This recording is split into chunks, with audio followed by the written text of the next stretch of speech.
monde et bienvenue dans mon monde, le monde de Tangerine et les entrevues balado de Tangerine. Aujourd'hui, je suis très fière de vous présenter. Bon, écoutez, c'est un masculiniste, ça a l'air, ainsi un mâle alpha.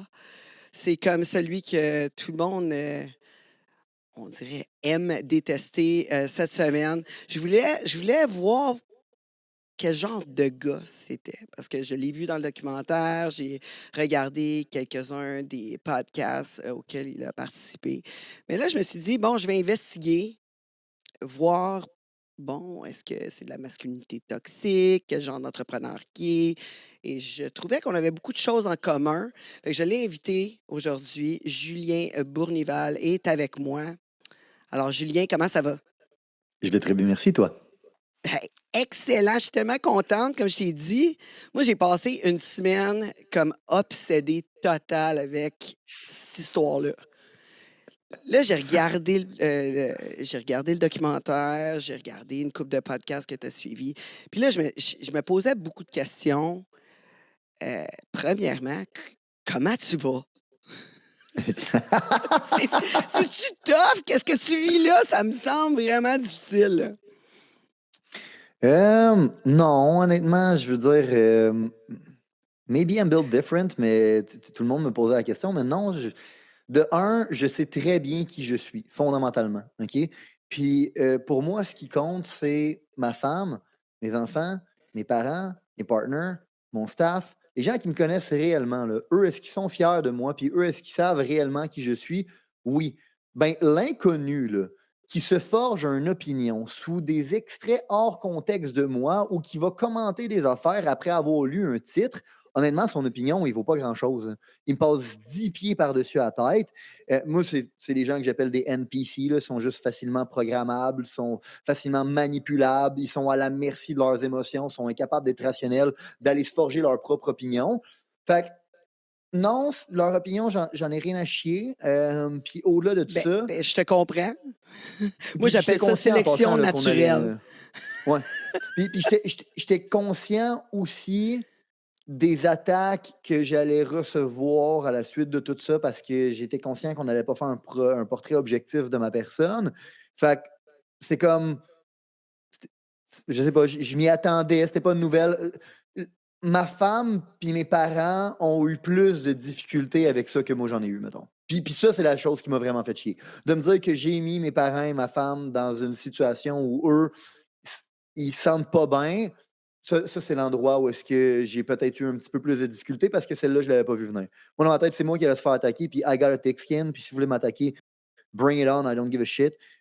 Mais quand que ça se retourne contre mes parents, contre ma femme, puis qu'eux, ils prennent personnel, puis je me dis, ouais, c'est un peu à cause de moi, ça, ça, je le prends mal, mettons.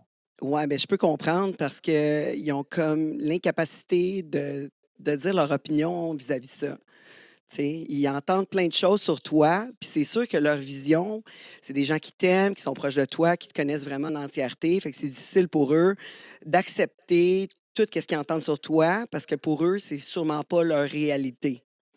Tu Bah, sais, ils l'acceptent pas du tout, en fait. Ils savent que c'est des mensonges, même que je pense que j'ai été bénéfique pour, puis je t'en avais parlé là, avant, hors caméra, mais ça reste qu'une des raisons pour laquelle j'ai décidé de me mettre sous cette pression-là et de me faire crucifier sous la place publique par rapport, à tout le monde en parle, puis le documentaire, puis tout ce qui est venu avec ça.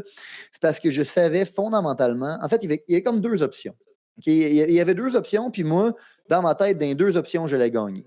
Il y avait une option où est-ce que c'était on m'a approché en me disant Julien, on aimerait ça comprendre. Puis moi, dans ma tête, ben, ils ont tout intérêt à essayer de comprendre parce que tu regardes le traitement médiatique qu'ils ont eu des élections, puis tu te rends bien compte qu'ils étaient complètement dans le champ. Fait qu'ils ont absolument rien compris. Ils sont complètement à côté de la map sur le sentiment du public. Fait que je me suis dit, ils ont intérêt à essayer de comprendre, donc peut-être qu'ils essayent de comprendre. Fait que si j'y vais parce qu'ils essayent de comprendre, tant mieux. Je vais avoir été authentique dans tout ça, j'y vais dans une approche empathique, puis je vais les avoir aidés, puis je vais avoir gagné à la fin de la journée. mais Puis ils de voulaient l'autre côté, je comprendre me dis, quoi? Ils voulaient, tu sais, ben, comme ils t'ont appelé pour comprendre quoi au juste? Parce que là, on on essaye dit de le comprendre le phénomène mouvement masculin. mâle alpha. Ouais. Mais c'était sur quoi qu'ils se basaient pour Tu sais, est-ce que c'est ça qu'ils t'ont demandé? Tu veux-tu faire Ouais, participer ouais, ben, dans le mâle fond, alpha? oui, Puis oui, eux, dans le fond, ils s'intéressent sur la montée du mouvement masculin. OK? Puis moi, il y a 2 OK. choses par rapport à ça. C'est que, premièrement, j'ai été associé aux masculinistes, puis aux misogynes parce que j'ai dit que je vivais avec des valeurs traditionnelles avec ma femme sur un podcast, alors que c'était le choix de ma femme, puis je l'ai juste encouragée à poursuivre ses rêves. Parce que quand elle a eu des enfants, elle s'est dit: «Je veux pas que ce soit les voisins qui élèvent mes enfants», puis je pense que c'est tout à son honneur. Puis Hey, on mais devrait tout le monde excuse-moi, de je vais te ouais, couper parce que ça m'amène une question, OK? Parce que moi, vas-y. toute la semaine, j'ai été obsédée totalement là-dessus. Puis tu le sais, on se l'est dit off-cam, moi, je vis une vie pas mal un peu traditionnelle, OK? J'ai déjà vécu l'opposé. Puis je trouve que c'est un luxe pour une femme de pouvoir vivre ça. Fait que je me demandais pourquoi que les femmes étaient fâchées de ça. Pourquoi qu'on disait que c'était de retour en arrière, tout le kit. Puis là, je me posais la question parce que je me suis trouvée privilégiée de pouvoir vivre ça avec ma fille, de rester à la maison. Mais là, j'ai réalisé que les femmes avaient peur que ta femme, elle manque de liberté. Parce que quand tu arrives, puis tu sais, t'es l'homme à la maison, c'est toi qui amène l'argent, tu sais, c'est toi qui as le lead, tout le kit.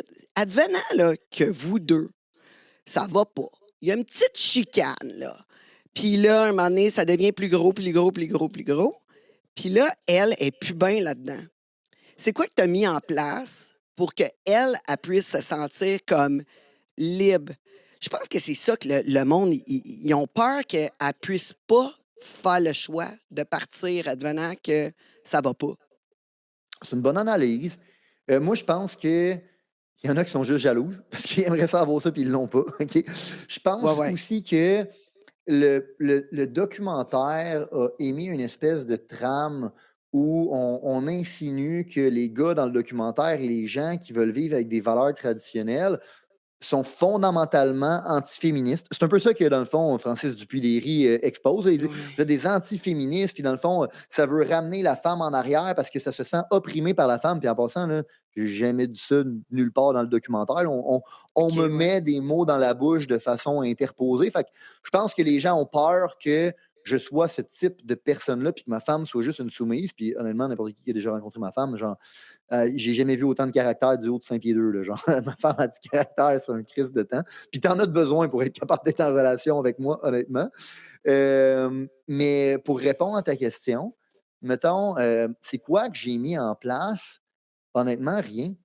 OK. Sauf, ben, on est mariés. Hein, le Ouais, mariage, ben c'est une déjà là, ça lui donne institution. beaucoup de droits, là. Ça lui donne beaucoup de Ça lui donne droits beaucoup de sur la droits. maison, avec les Oui. enfants, et cetera. Fait que ça, Mais déjà là, après c'est bien. ça, je vais être bien transparent avec toi. Là, puis moi, j'ai la même philosophie en business. Là. Si quelqu'un veut te fourrer, il va te fourrer.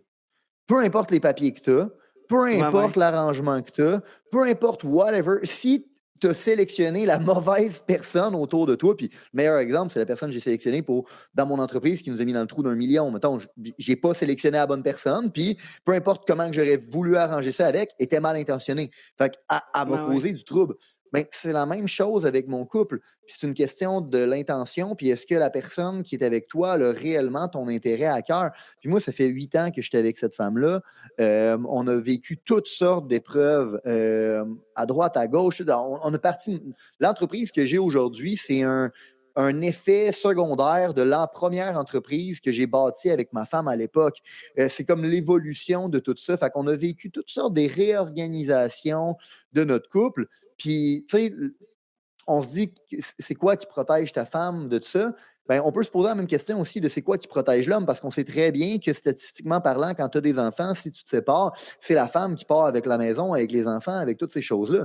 Fait que l'homme aussi, il prend un risque en faisant des enfants à quelqu'un, puis en étant le pourvoyeur de tout ça. Mhm. Fait que c'est quoi qui te protège réellement? Ben, c'est que tu touches du bois, puis tu te dis, ben, j'ai marié la bonne personne, puis j'ai fait le bon choix, puis ça revient à la discussion qu'on avait hors ligne quand je te disais de les gens que je sélectionne dans mon entreprise, qui est la vision commune, les valeurs, les rôles, les responsabilités. Fait que c'est un peu ça. C'est que fondamentalement, je suis persuadé que même si un jour on avait à se séparer, ma femme ne va jamais vouloir m'empêcher de voir mes enfants. Elle va OK, ouais. jamais vouloir ça parce qu'elle sait que je suis un bon père de famille, puis elle sait que mes enfants, ils ont besoin de me voir, puis on va jamais se rendre dans une relation où on va s'entre-détruire, où on va détruire le futur de nos enfants à cause d'une querelle qu'on a. Les 2, on est plus intelligents que ça, puis on est plus élevés, à ce niveau-là. Puis c'est la même chose de son bord. Elle est consciente que, peu importe qu'est-ce qui arrive, je l'aime, puis je veux son bien, puis je vais toujours avoir son intérêt à cœur. Même si un jour on aurait à se séparer, je vais vouloir que je vais avoir son intérêt à cœur. Puis bien évidemment, on a eu toutes sortes de discussions sur c'est où qu'on tracerait la ligne, sur qu'est-ce qu'on déciderait qui serait séparé entre nous deux. Euh, on a eu ces discussions-là ensemble, mais rien d'officiel autre que la bonne parole qu'on a. Puis probablement que les avocats de ce monde qui écouteraient ça diraient que c'est un mauvais conseil parce que dans le fond, quand ça va mal, c'est là que tu vois le vrai côté de la personne. Puis j'entends, mais tu sais, oui, tu vois le mauvais côté de la personne quand tu passes à travers des mauvaises périodes, mais jamais Vicky, je l'ai vu essayer de m'extorquer, essayer de me saisir, essayer, tu sais, comme. Puis jamais, puis peu importe les moments difficiles qu'on a eus, ben Vicky, elle sait que je me suis toujours occupé d'elle, puis je me suis toujours assuré de son bien-être. Fait que, comme j'ai dit, peu importe les papiers à quelque part, quand quelqu'un est mal intentionné et qu'il veut te fourrer, il va te fourrer. Fait que, rendu là, Ouais, c'est c'est juste une ça. question d'avoir la confiance. Tu sais. C'est ça, mais Est-ce qu'on a finalement l'intérêt commun à cœur? Puis la réponse oui, ici, c'est oui. Tu sais. ouais, ben, c'est quand même bien. Ça fait 8 ans que vous êtes ensemble. C'est extraordinaire comme, tu sais, je veux dire, la confiance est établie, puis vous avez discuté beaucoup. Heu, tu sais, je comprends que ton discours aux valeurs traditionnelles et cetera a été peut-être mal interprété, heu, en en sachant que peut-être c'est ce qui dérange le Québec, là, le fait que tu dis: «Bon, OK, valeurs traditionnelles, tout le kit», puis que certaines femmes pourraient être dans une situation de violence financière. Tu sais, qu'est-ce que tu pourrais suggérer au monde tu sais, pour que les femmes se sentent, bien de rester à Arrêtez la de fourrer avec maison n'importe puis qui ici. confortables avec leur homme, tu sais? Comment ils peuvent faire cette entente-là ensemble? Tu sais? Qui arrête de fourrer avec n'importe qui OK, ouais. fait Déjà là. qui se rendent un petit peu plus difficile d'accès, puis qu'ils choisissent la meilleure personne avec qui ils devraient s'accoupler et bâtir une famille. Mettons, tu sais, je veux dire, j'ai pas d'autres conseils que celui-là. Puis ça revient à ce que je te disais tantôt, tu sais, moi, dans ma tête, une organisation, là, aussitôt que tu es plus qu'un humain, c'est une organisation. Puis rendu là, il y a des règles qui régissent les organisations. Que ce soit une société, que ce soit un couple, que ce soit une entreprise, que ce soit un pays, c'est tout le temps la même affaire. Est-ce qu'on a une vision commune? Est-ce qu'on s'en va au même endroit? Si on n'a pas Mmh. ça, oublie ça, on va se déchirer puis ça ne marchera pas. Puis une fois qu'on a une vision commune, c'est est-ce qu'on a le même code de conduite? Est-ce qu'on a le même code de comportement? Est-ce qu'on a le même code de valeur? On s'entend sur comment qu'on va traiter les bas first class bitch à Manuel Légaré. Elle me disait qu'elle les portait à tous les jours. Je leur ai donné des lunettes de Pit Viper parce que c'est un gag qu'on avait dans ma business. Puis on a continué ce gag-là jusqu'à temps que le documentaire sorte. Fait que j'étais comme, Chris, on a eu une super de belle relation. Puis tout le long, il me disait, Julien, dans le fond, tu es un bon modèle pour les gens autour de toi. Puis moi, tout le long, là, mon discours, c'était que la chose qu'on est en train de vivre en ce moment, c'est pas la montée du mouvement masculin. La chose qu'on est en train de vivre en ce moment, c'est un retour cyclique vers des valeurs traditionnelles qui est causé par un contexte socio-économique parce que tu as une population grandissante de jeunes hommes et jeunes femmes, une génération complète de gens qui regardent notre bilan de société et qui se disent ça fonctionne pas. 50% des gens sont en surpoids, 30% des gens sont obèses, 46% de mariages se terminent en divorce, la majorité des gens sont incapables d'obtenir une maison aujourd'hui. Fait qu'est-ce que ça veut dire? C'est qu'ils regardent les politiques qu'il y a en ce moment, puis ils se disent, ben ça marche pas. Les politiques socio-économiques ne fonctionnent pas, fait qu'on a été trop d'un bord, on va aller complètement de l'autre bord. C'est ça qui est en train de se passer. Puis quand on étudie l'histoire, puis en passant, ça détruit complètement les arguments de Francis Dupudéry qui dit ça fait 500 ans là, qu'on parle d'une crise de la masculinité, là, fait que ça veut dire que ça n'existe pas. De un, argument de marde, ce serait l'équivalent de dire que Ouais, vu que ça ouais. fait 2000 ans qu'on dit que l'esclavagisme c'est mal, ben ça veut dire que l'esclavagisme c'est pas vraiment mal puis ça n'a jamais vraiment existé. ta gueule, c'est pas parce que ça fait 2000 ans qu'on parle d'un problème que ça veut dire qu'il n'existe pas vraiment. Puis au-delà de ça, la raison pour laquelle on en parle tout le temps, puis il le dit, des fois, on dit qu'on est dans une période de crise, puis des fois, on dit qu'on a déjà été dans une période de crise, fait qu'à cause de ça n'existe pas vraiment. Ta gueule, réellement, qu'est-ce qui arrive? C'est juste que c'est cyclique. Parce que, meilleur exemple que je peux te donner, la génération des baby boomers, quand ils sont nés dans une institution qui était extrêmement rigide, mais extrêmement fonctionnelle. Puis eux, ils avaient besoin d'arriver avec un éveil spirituel. Puis leur éveil spirituel, c'était l'émancipation de la femme, c'était les droits de l'homme. C'était extrêmement nécessaire quand c'est arrivé. Le problème, c'est quand ils sont devenus à l'âge de contrôler les institutions, ils ont créé des institutions qui sont à leur image. Puis ces institutions-là, ben, sont beaucoup trop ouvertes, puis ça crée des institutions qui ne sont pas fonctionnelles. Puis on peut juste le voir avec le bilan de société qu'on a aujourd'hui. Fait que, historiquement parlant, la génération qui est opposée aux boomers, à notre occurrence, en passant, puis il y a des archétypes. Là. Les boomers, mettons, là, historiquement parlant, on les appelle les prophètes parce qu'à chaque 100 ans, selon leur timeline, il y a une génération de prophètes qui arrivent avec un éveil spirituel, puis qui créent des institutions dysfonctionnelles. Puis après ça, tu as la génération des héros, qui est la génération des milléniaux, mettons. Ben, eux, quand ils arrivent au contrôle des institutions, ils disent ça ne fonctionne pas, on revire de bord. Puis c'est ça qui est en train de se passer en ce moment. Fait que, honnêtement, je me demandais vraiment pourquoi c'est pas ça qu'on a montré dans le documentaire. Pourquoi on essaye de me mettre des mots dans la bouche comme si, dans le fond, les masculinistes, là, qu'est-ce qu'ils ont peur? C'est les femmes sur le marché du... J'ai crissement pas peur des femmes sur le marché du travail. J'en ai rien à chier. Puis, Ben, je me ta sens pas femme, en plus, était c'en là, était une là. Était carriériste. là. Exact. Exact. Fait que, tu sais, comme moi, j'ai pas peur des femmes sur le marché du travail. Je me sens pas opprimé par la femme non plus. Ça, c'est les théories un peu farfelues de Francis Dupuy-Léry qui ne sont pas basées sur absolument rien sauf son interprétation un peu farfelue de l'histoire, mais il comprend pas la psychologie évolutive, puis il comprend pas, dans le fond, non plus l'effet cyclique de l'histoire. Ceci étant dit, honnêtement, j'étais comme, pourquoi ils ont fait un portrait biaisé de ma personne? Puis là, j'ai comme deux théories. OK? J'ai la théorie de c'est des mange-mardes, c'est des deux faces, puis honnêtement, they just did dirty. Genre, depuis le début, leur objectif, ce n'était pas de comprendre, c'était de dénoncer. C'est une possibilité, je ne peux pas l'écarter. OK?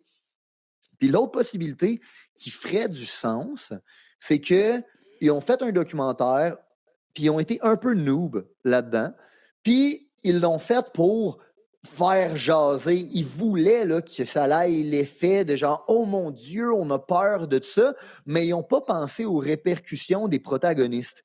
Puis, dans le fond, quand c'est arrivé, ben, au lieu de défendre leurs protagonistes puis de dire « Oh, oh, mais attends, tu sais, dans le fond, ils sont pas exactement comme ça, puis vous exagérez un peu, puis il faut pas tous les mettre dans le même panier », ben, à la place de ça, qu'est-ce qu'ils ont décidé de faire? C'est de faire un petit caca nerveux puis de devenir un délateur. Fait que là, dans le fond, quand tu n'as pas le courage, quand tu n'as pas de colonne dans la vie, puis tu n'es pas capable de te tenir, qu'est-ce que tu fais? Tu deviens un délateur. Puis là, tu dis oui, oui, ah non, ils sont dangereux, non, faut faire attention parce que tu as peur de te faire canceller. Puis ils ont failli se faire canceller. Ils ont vraiment, vraiment failli se faire Ben, canceller. j'ai entendu Sophie Durocher là, qui a pris ton bord complètement. C'est la seule. Tu sais, je veux dire, c'est normal parce que moi, j'ai trouvé que ils t'ont pas laissé parler. Moi, j'ai regardé ton contenu sur les réseaux sociaux avant d'écouter le Yellow Seed podcast parce que je pense que c'est là qu'il y a eu comme tu sais, comme C'est une là qu'on m'a traité de flamèche misogyne là, parce qui a que j'ai dit dit. bon, OK, on va le rentrer dans le documentaire pour ça. Parce que quand je Ouais. regardais tes réseaux sociaux, la seule affaire que je voyais, c'est un entrepreneur qui disait au monde écoute, réveille. Puis là, quand tu parles d'entrepreneur, je pense pas que tu parles rien des gars, là. Tu sais, là, Mais non, je me suis tu toujours parles adressé aux hommes et aux femmes. d'entrepreneur. Exact. Tu sais, Puis ça, c'est drôle, fait, OK? Check l'amalgame qu'ils ont fait. Check bien l'amalgame qu'ils ont fait. Ils ont. Parce que j'avais une cohorte à un moment donné, j'ai fait du coaching, pas longtemps, parce que j'ai pas été un gros fan de ça, malgré que je pense vraiment qu'il y a un besoin. Puis là, avec ce qui se passe, je pense que je vais recommencer à. Il y a un besoin sur le marché à combler. Là. Moi, je me suis toujours opposé aux coachs qui te prônent la méthode facile pour devenir riche en 90 jours. Ça me OK. pue au nez, ça me fait chier. J'ai l'impression que c'est contre-productif. J'ai l'impression que, dans le fond, après ça, les entrepreneurs qui essayent, quand ils ne deviennent pas riches en 90 jours, ils se disent que c'est parce qu'ils ne sont pas adéquats, puis ça ne fonctionne pas leur affaire, fait que c'est pas fait pour eux. Je pense que c'est contre-productif pour notre société, puis ça me fait chier. Puis c'est pour ça que mon message, il est rough. Mon message, c'est tout le temps non, ça va être plus dur que qu'est-ce que tu penses, puis non, il faut que tu fasses preuve de résilience. confiance, puis de détermination, puis de ci, puis de ça, parce que je veux aller contre ce message-là qui est contre-productif. Fait que je me suis toujours adressé de cette façon-là aux entrepreneurs. Puis moi, entrepreneur, j'en ai rien à chier de ton orientation sexuelle, j'en ai rien à chier de la couleur de ta peau, j'en ai rien à chier de qu'est-ce que tu as entre les deux jambes. Ce qui compte pour moi, là, c'est est-ce que tu crées de la valeur, est-ce que tu amènes des opportunités sur le marché, est-ce que tu crées de l'emploi, puis tu permets à des gens de s'émanciper, puis est-ce que tu montres l'exemple. C'est tout, OK? Puis j'avais une cohorte qui s'appelait Alpha Academy. Puis Alpha Academy, c'était pour Advanced Learning Program for High Achievers. OK. OK, puis 50% de ma cohorte, c'était des femmes. Ben, quand ils ont écrit des articles sur moi, là, les premiers articles qui ont sorti sur moi en disant que j'étais un misogyne, ils disaient que j'enseignais aux hommes comment être des alphas. Puis j'étais comme, mais vous êtes tombé à côté de la plaque. Genre, 50% de ma cohorte, c'est des femmes. Genre, OK. Il avait même pas posé ça a la pas de bon question, sens. Fait là. vas-y. Il avait même pas posé la question, là, c'était qui les gens tu sais, qui prenaient le Non, mais non, mais non, coaching, mais là? non. Mais non, ils font. C'est pas... Puis c'est là où je me dis. Puis écoute, honnêtement, je suis divisé. Il y a vraiment une partie de moi qui. C'est sûr qu'il y en a dans la gang qui sont des mange-mardes, puis qu'ils veulent juste dénoncer, puis même pas à face, puis sont contents de me rentrer dedans. Puis il y en a probablement même là-dedans qui ont un agenda, puis ils sont contents de pouvoir me rentrer dedans parce que je vais contre cet agenda-là. Fait que je me dis qu'il y a une partie des gens qui sont de même, puis il y a une autre partie des médias pour avoir traîné un peu avec eux dans les derniers mois, dernières semaines, là, ils ont la tête dans le guidon. Ils passent leur journée à essayer de comprendre qu'est-ce qu'ils ont fait la veille. Tu sais, tu comprends? Puis en même temps qu'ils essayent de continuer à avancer, fait qu'ils ils sont la tête dans le guidon, ils comprennent pas réellement qu'est-ce qui se passe, puis ils n'ont pas le temps d'essayer de le comprendre. Fait que là, ils ont une équipe de recherchistes qui vont juste chercher des titres, puis qui se font une idée là-dessus, puis qui transfèrent cette idée-là biaisée à l'animateur. Puis là, l'animateur, lui, il n'a pas vraiment une opinion fondée là-dessus. Il a l'opinion de quelqu'un d'autre qui s'est forgé son opinion par rapport à l'opinion de quelqu'un d'autre. Puis là, après ça, Ouais, ouais. l'animateur, lui, il reprend ces faits-là, puis il en fait une interprétation. Fait que je pense honnêtement qu'il y en a juste une grande partie là, qu'ils se courent après à queue, ils comprennent rien, puis ils sont juste sous la pression de faut sortir du contenu, faut sortir du contenu, faut sortir du contenu, puis ils se calissent un peu des répercussions, honnêtement. Parce Mais, que mais parce c'est qu'il faut qu'ils drôle, gagnent hein, leur vie. Julien? Tu me parles de ça, des oui-dire, tu sais, ils prennent le contenu de quelqu'un d'autre, qui a pris le contenu de quelqu'un d'autre, qui a pris le contenu de quelqu'un d'autre. Ça me fait penser à l'école, ça. Ça me fait penser à un professeur. C'est pas mal ça. Finalement, Oui, dépendamment du professeur que eu, tu penses, tu sais, d'après ce que tu as appris du professeur, c'est fou. ben oui, ben oui, ben oui. C'est fou, c'est Non, mais fou. les gens sont Mais incapables de oui, penser par eux-mêmes. C'est ça le y problème. a-tu quelqu'un qui t'a posé, pour toi, c'est quoi être un homme en 2024? C'est quoi être un bon homme en 2024? Être un mâle? C'est quoi? C'est dur à C'est dire rendu parce que moi, quoi? je suis un libertarien, puis dans ma tête, you do you, OK? Genre, c'est quoi le rôle de la femme dans la société ou c'est quoi le rôle de l'homme dans la société? Bien, celui-là qui a envie d'opérer, Calis, tu comprends? Euh, Après ça, mettons, OK? Ça reste que je m'oppose à bien des idéologies qu'on a actuellement sur la place publique. Là. Moi, selon moi, contrairement à la croyance populaire, ce qui fait que tu es un homme ou une femme, c'est pas comment tu te sens. C'est des caractéristiques biologiques qui t'ont été données à la naissance, euh, notamment, dans le fond, tes cycles hormonaux. Puis ça va déterminer comment tu te sens, puis ça va déterminer ton état d'être, puis ça va déterminer tes comportements. Puis c'est ce qui va déterminer en général les caractéristiques qui sont propres à l'homme et à la femme en termes de stéréotypes. Puis là, bien évidemment, un stéréotype, là, c'est un stéréotype, c'est une généralisation. Ça ne veut pas dire que tout le monde tombe là-dedans. Mais quand tu veux bâtir une société, tu te bases sur la règle et non sur l'exception. C'est comme ça que tu bâtis une société qui est fonctionnelle. Parce que si tu Ben veux oui, tu essayer peux de pas aller bâtir une société... sur Non, le minimum de la mais non, parce que société. Tu vas aller c'est la majorité, bien sûr. c'est parce que sinon, là, voici comment que ça fonctionne pas. C'est parce que si on essaie de bâtir une société sur les minorités, OK? Ben, c'est quoi la plus grande minorité? C'est l'individu. Parce que chaque individu est différent de un à l'autre. Je ne partage pas 100% des opinions de ma femme, de mon père, puis de mes partners, qui sont les personnes les plus proches de moi dans ma vie, puis qui sont le plus proches de me ressembler.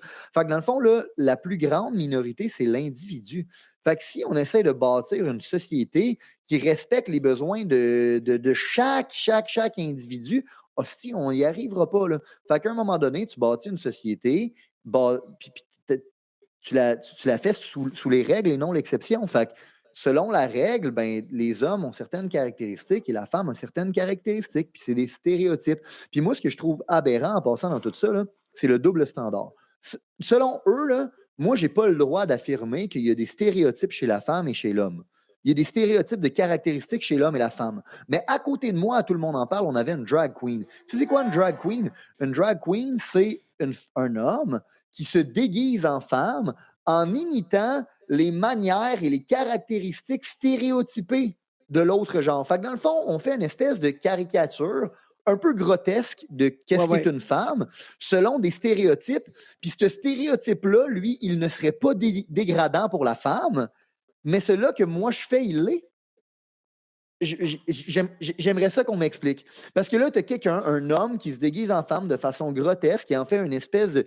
Puis, tu sais, on s'entend, Mais c'est un genre de clown, là. Tu sais, on c'est un s'entend, peu là. Une drag caricaturé. Là. queen, c'est pas On la rit un peu de réalité, la là. femme. On rit un peu On de la parle pas femme en d'une faisant trans, ça. Puis là. On parle pas d'une femme trans plutôt. Tu non, sais, non, on non. parle, on parle d'une drag queen, là. C'est un. La drag queen qui fait une caractéristique,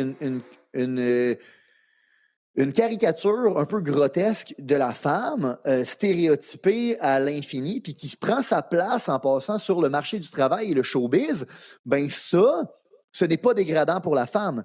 Mais moi qui dis que l'homme et la femme sont différents, mais complémentaires parce qu'on a des caractéristiques qui nous sont propres, ça, c'est dégradant? Je je suis pas sûr de comprendre. Tu sais, mettons, Ben, moi, je le fait que ça, comprends pas plus, là. Fait que c'est pour ça que je t'ai invité. Tu mais sais, ça, c'est, mettons, comme la je veux dire, première partie. écoute, mais ça dépend toujours de l'individu. Comme je t'ai dit, tu sais, mon ex, Mais oui. lui, il était meilleur que moi sur certaines affaires. Fait que, tu sais, on a pris le choix, dans ce temps-là, Et de voilà. se diviser les tâches dans Et notre voilà. couple. Puis c'était bien correct, c'était bien correct. Là, maintenant, avec le type d'homme que je suis, tu sais, tu sais, il est similaire à toi, là. Tu sais, c'est un gars, il aime travailler, lui, il aime être pourvoyeur. Puis, tu sais, c'est quoi être pourvoyeur pour toi? C'est quoi exactement? Ouais, c'est que je protège et je m'assure de la pérennité de ma famille et de ma femme, tu sais. Mais en vrai, je suis d'accord en passant avec ce que tu viens de dire, que c'est une question de choix. Puis justement, on n'a pas tous les mêmes degrés de masculinité, les mêmes degrés de féminité. Fait qu'en bout de ligne, quand on fait un couple, c'est parce que ce couple-là, il sert nos intérêts selon nos espèces de degrés de féminité et de masculinité qu'on a. Puis je suis qui, moi, pour juger les arrangements des autres couples que le mien? Je suis personne pour juger ça. Après ça, ce que je peux affirmer, puis ça, je me fie aux théories de la psychologie évolutive. Puis encore une fois, je me fie en règle générale. Ça ne veut pas dire qu'il n'y a pas d'exception à ça. Mais je pense que quand un homme est dans ses caractéristiques masculines propres, puis qu'il fait d'une façon qui est belle, intègre et en santé, il va amener la femme à plus embrasser ses caractéristiques féminines. Ça, j'en suis Mhm. persuadé que quand un homme est un vrai homme, puis quand je dis un vrai homme, c'est pas un homme qui Oui, mais c'est enfouit ça. C'est ses quoi, c'est émotions. quoi pour toi en 2024 un vrai homme pour toi? Tu sais, Ben, un homme, tu sais, digne, là, tu sais, ouais, ben, d'être dans sa famille. C'est ouais. quoi qui est Ben, supposé d'apporter? C'est quoi un homme? voici comment je vois ça, OK? Parce que je vois ça plus nuancé que ça. Mettons, je t'ai parlé des valeurs dans mon entreprise back then, Mhm. juste pour te donner un petit backstory. J'avais fait l'exercice avec mon entreprise un moment donné. Je leur avais demandé c'était quoi les caractéristiques que ça prenait pour être capable d'avoir du succès dans mon entreprise. Ils m'ont sorti une liste de genre 220 caractéristiques, puis de là, j'en ai sorti 4 qui ont évolué à genre, je pense que c'est 5 qu'on a, 6, excuse, 6. Puis, dans le fond, ces caractéristiques-là, c'était l'intégrité, la détermination, la loyauté, l'excellence, ce genre de valeurs-là, OK? L'humilité, ce genre de valeurs-là. Puis, moi, ça, c'est les valeurs que j'ai inculquées dans mon entreprise qui sont c'est ma boussole. C'est ce qui permet d'engager les gens, c'est ce qui dicte comment on va traiter nos clients, c'est ce qui dicte quel sous-traitant, quel fournisseur on va choisir, c'est ce qui dicte tout dans mon entreprise. C'est notre Bible, ça, OK? Ben Mhm. moi, quand que j'ai identifié que ça, c'était notre Bible, j'ai aussi identifié que selon moi, c'est les caractéristiques d'un humain de qualité. Dans le fond, est-ce que tu fais preuve d'intégrité? Faire preuve d'intégrité dans ma tête, ça veut dire que tu dis ce que tu penses puis tu fais ce que tu dis. Fait que what you see is what you get. Puis tu peux prendre mes paroles puis les amener à la banque parce que c'est comme du cash. OK? Tu vas toujours avoir l'heure juste. Puis quand je te dis que je fais de quoi, tu peux t'assurer que je vais le faire. Ben, tant qu'à moi, c'est une caractéristique d'un humain de qualité. La loyauté, dans ma tête, la loyauté, c'est un two-way street. C'est le fait que je vais faire tout en mon possible pour te permettre de réussir, mais ce que je m'attends en retour, c'est que toi, tu fasses tout ce qui est en ton possible pour nous permettre de réussir. Puis si on a cette relation-là ensemble, c'est comme ça qu'on va être capable de réussir. Dans le sens où tu as bien beau être le meilleur joueur de ton équipe, mais si ton équipe ne gagne pas, ça ne sert à rien, tu n'auras pas gagné. Fait qu'il faut que l'équipe elle soit capable de gagner pour que l'individu soit capable de gagner. C'est ça la Mhm. loyauté. Même chose avec la détermination. La détermination, c'est quand tu décides de te mettre un objectif. Tu t'es dit, ça, c'est mon objectif. Ben, il est non négociable. Détermination, c'est te déterminer la destination. Tu comprends? Fait que la destination est déterminée. Puis une fois qu'elle est déterminée, elle est non négociable. Comment qu'on va faire pour se rendre là? On s'en crisse, on ne peut pas le savoir encore. Moi, dans ma tête, la vie, là, c'est je marche dans le. C'est comme si je marcherais la nuit dans le brouillard. Quand tu marches la nuit dans le brouillard, là, tu vois 100 mètres en avant de toi. Et quand tu décides de marcher 100 mètres de plus, qu'est-ce qui arrive? Tu vois un autre 100 mètres. Puis là, quand tu marches un autre 100 mètres, tu vois un autre 100 mètres. Puis au fur et à mesure que tu vas avancer puis tu vas marcher, tu vas voir des nouveaux obstacles que tu n'avais pas vus avant. Fait que ça ne sert à rien d'essayer de toutes les voir avant de commencer à marcher. Ce qu'il faut que tu fasses, c'est que tu détermines c'est où tu t'en vas, que tu commences à marcher, puis tu vois comment tu vas faire pour surmonter les obstacles pour te rendre à destination. Ça, c'est ça la détermination pour moi. Fait que ça, je te passerai pas ici sur un après l'autre, mais mettons, c'est ça, selon moi, être un humain de qualité. Fait que tu me demandes, c'est quoi un homme de qualité? C'est quelqu'un qui respecte ces valeurs-là. Tu me demandes, c'est quoi une femme de qualité? C'est quelqu'un qui respecte ces valeurs-là. Puis après ça, c'est comment ils vont faire pour les respecter dans leur rôle respectif? Ben, c'est propre à chaque personne parce que, comme j'ai dit, on n'a pas tous le même degré de masculinité et de féminité. Fait que ça dépend de qui tu es, ça dépend de tes rôles et responsabilités, ça dépend de plein de choses. Puis c'est là aussi où je dis, fondamentalement, l'homme et la femme sont différents. Ça ne veut pas dire qu'il y en a un qui est inférieur, je veux dire qu'on est différent. Fait qu'on va peut-être démontrer ces valeurs-là d'une façon différente. Je te donne un exemple. Le leadership, là, ben, moi, en passant, je pense fondamentalement que les filles, vous êtes des meilleures vendeuses que nous, là, parce que vous voyez des choses que nous, on ne voit pas. Vous avez une sensibilité que nous, on n'a pas. Fait que ça vous permet d'avoir. C'est ça, vous voyez des choses que nous, on ne voit pas. Par contre, des fois, vous êtes trop proche de votre sensibilité, puis vous devenez une petite montagne russe d'émotions, ce qui fait que vous êtes moins stable, mettons. Fait que ça Mais fait qu'il y a moins de femmes. moi, je trouve que j'ai de la misère, mettons, à charger.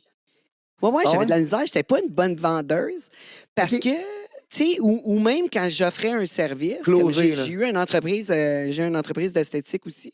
Puis on dirait que tout de suite, quand que je viens, que je suis bien avec le client, je lui donne Tu veux plus un closer. rabais. Genre, tu comprends?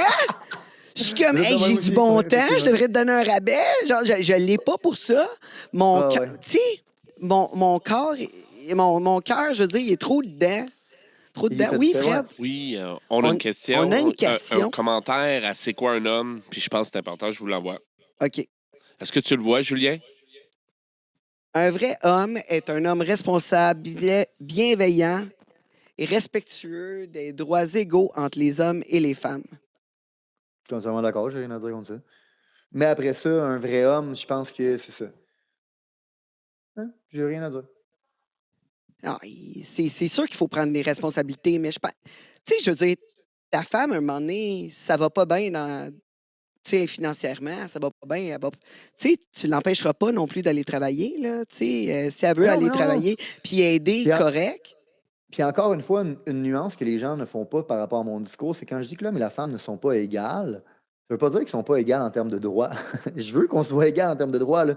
Je pense juste qu'on n'est pas égal parce que de toute façon, moi et toi, on n'est pas égal. Moi et ma femme, on n'est pas égal. Moi et mes partners, on n'est pas égal. Il n'y a aucun deux personnes qui sont nées égaux. On n'a pas les mêmes capacités, on n'est pas né dans le même contexte socio-économique. Il n'y a personne qui est égal à une autre personne. Puis c'est la beauté de la chose, parce que si on était tous égaux, si on était tous égaux, ben on penserait tous de la même façon, puis on aurait une pensée unique, puis on rentrerait dans un mur. le fait qu'on est capable de créer une société qui se tient, c'est que tout le monde a une réalité qui est subjective, qui est différente, puis on est capable de se complémenter puis de dire cette idée-là est bonne, mais fais attention, regarde sous cet angle-là. Puis l'autre gars est comme oh, Chris, c'est vraiment bon, je ne l'avais pas vu de même. Puis comme ça, on est capable de peaufiner notre réalité, puis on est capable d'avancer. Fait que je pense que l'homme et la femme ne sont pas égaux en termes de compétences et d'aptitudes, parce que de toute façon, personne n'est égal à une autre personne en termes de compétences et d'aptitudes, mais on est tous égaux en termes d'importance, puis on est hautement complémentaires. Puis, tu sais, mettons, encore une fois, pour parler que l'homme et la femme ne sont pas égaux, juste en partant, on n'a même pas le même cycle hormonal. Genre, puis, tu sais, comme la testostérone chez l'homme, ben, ça crée des traits de caractéristiques chez l'homme.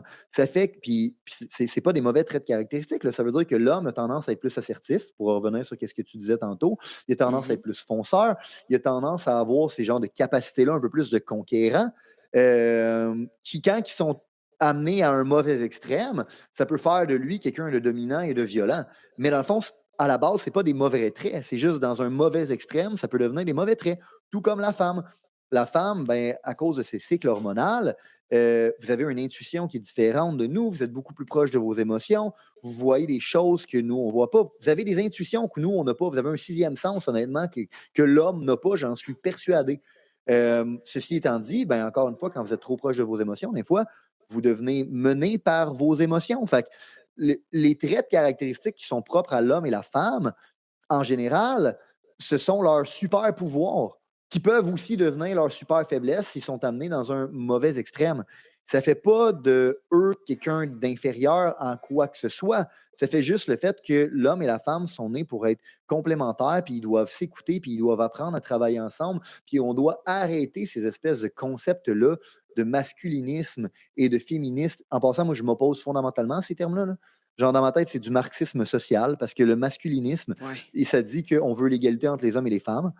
Le féminisme dit qu'on veut l'égalité entre les hommes et les femmes. Fait que dans le fond, on peut juste appeler ça des humanistes, Carlis? Dans le fond, les deux, on veut la même je suis affaire, tu d'accord, comprends? mais sais-tu, j'apprécie beaucoup la justification que tu viens de nous faire. En fait, toutes les justifications que tu viens de nous faire, on va continuer ça. On doit prendre une petite pause au monde de Tangerine et les entrevues balado de Tangerine. Je vous rappelle que nous sommes à CKVL du lundi au vendredi de 9h à midi en rediffusion de 21h à minuit. Bien sûr, vous pouvez voir toutes les entrevues tirées de notre bibliothèque du monde de Tangerine sur le YouTube Premium ainsi que le Patreon Le Monde de Tangerine. Fait que un petit 5 là, pour vous abonner à notre Patreon, ça nous aide beaucoup. Aussi, le YouTube Premium, on commente. Le Patreon, vous avez l'adresse drette là, patreon.com, Le Monde de Tangerine. On s'abonne, on partage. Bien sûr, on est sur Spotify, Apple Music, Amazon Music. Vous avez juste à visiter le podcast, Le Monde de Tangerine, et nous donner 5 étoiles. Ça nous aide beaucoup à propulser notre produit, faire entendre notre voix, puis rencontrer des gens comme Julien Bournival, qui maintenant est capable de jaser, dire sa vision de la chose, là, sans montage.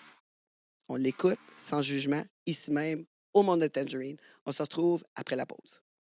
Ici Tangerine, je le sais que t'aimes mon podcast. Ben là, tu veux rien manquer, tu dois t'abonner au YouTube Premium. Quand t'es membre Premium, t'as accès à tout le podcast jusqu'à la fin.